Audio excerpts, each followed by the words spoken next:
اچھا یہ پوچھے کہ یہ جتنا ظلم پاکستان میں ہو رہا ہے جی جی بیسیکلی تو پاک آرمی کو ہم سلام کرتے ہیں، مگر یہ جو عاصم منیر ہے یہ سارا کام اس کا ان کے ساتھ یہ ملا ہوا ہے، اس دور کا یہ ابن زیاد ہے۔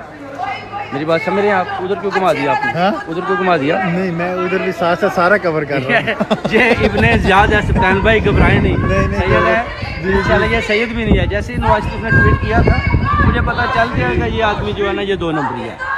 اور ابھی انشاءاللہ تعالی پاک آپ آرمی خواتین کو کے بارے میں ان سے- بتائیں جن کو پاکستان میں اس ٹائم سر خواتین کے لیے مجھے کال آئی، مجھے انہوں نے یہ آج کا پروٹیسٹ خواتین کے بارے میں دکھایا، انہوں نے جی، جو جی۔ کیمرہ لگا کے اندر وہ جیلوں میں جیسے انہیں وہ آپ شیئر کریں گے ہمارے ساتھ؟ میں آپ کو بھیجوں گا، میں نے ٹویٹ کیا تھا، آپ کو بتایا تھا۔ اچھا اچھا اور بڑا ظلم ان کے ساتھ ہو رہا ہے۔